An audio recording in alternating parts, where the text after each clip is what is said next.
Day. Good morning. Good morning. A beautiful day.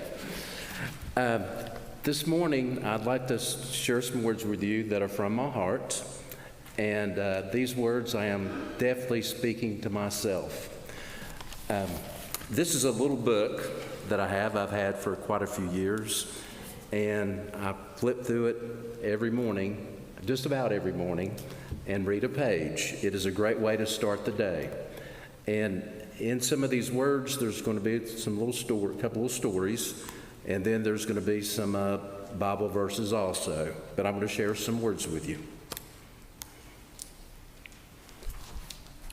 To offer unexpected kindness, a generous man will prosper.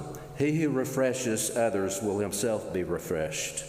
You do not often think of simple kindness as being generous or refreshing until you are on the receiving side of it.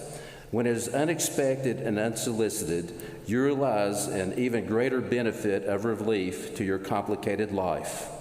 The next time you notice someone in need, offer your assistance. When you have an opportunity to do the same for someone else, you will be able to sense a true feeling of joy and self-worth. Because God created you to love His children, little kindnesses multiply into a life worth living. The righteous are like a light shining brightly. The wicked are like a lamp flickering out. Every act of kindness and compassion done by any man for his fellow Christian is done by Christ working within him. Another little story. To be more generous. Be generous and you will be prosperous. Help others and you will be helped. There are many ways to exercise generosity. You may have more time than money, more belongings than time. Whatever abundance God has blessed you with, share it with others. But most important, be generous and caring. In that way, you will be fulfilling God's desire for each of us, to love and care for those around us. Do not let your heart become a stagnant pond. As God's blessings flow in, open the doors and let them flow out to others. You will find that in giving, you become richer. Give to others, and God will give to you. Indeed, you will receive a full measure, a generous helping poured into your hands, all that you can hold. The measure of you use for others is the one that God will use for you. You do not have to be rich to be generous. If he has the spirit of true generosity, a pauper can give like a prince.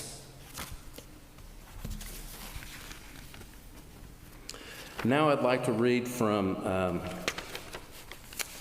2 Corinthians 9, verses 6 through 8. Remember this. Whoever sows sparingly will also reap sparingly, and whoever sows generously will also reap generously.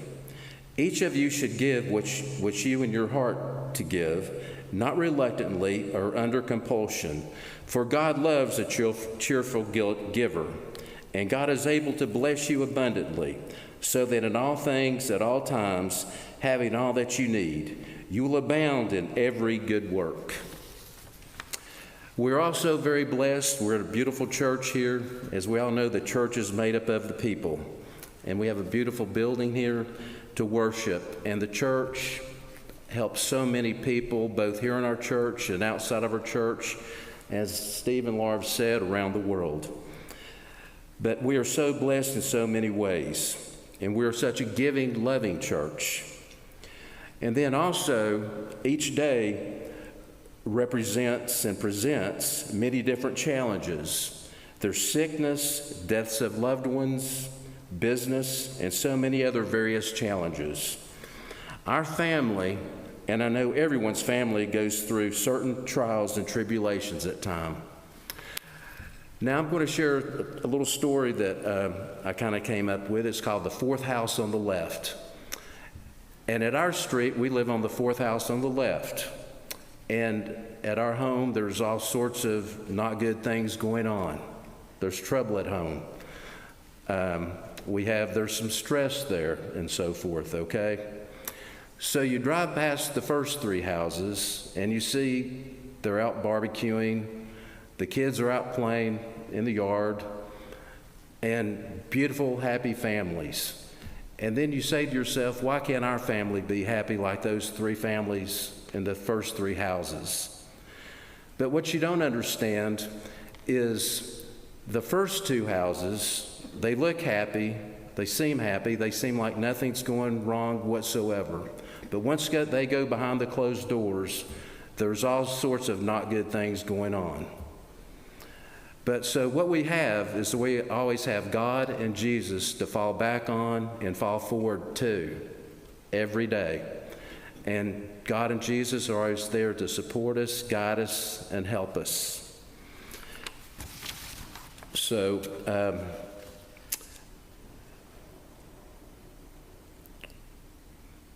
the one thing that we can always depend on in a great way is God and Jesus helping us fill our day with hope, love, and greatness.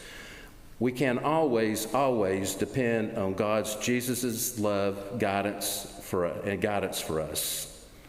Being a happy, generous giver to our church and many other charitable organizations is a sign of love to God, Jesus, and many others.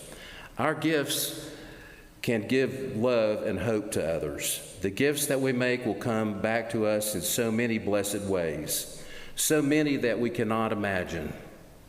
So when we fill out our pledge gifts to our church, we always need to remember how blessed we are, and the blessings will come back to us in so many, many great ways.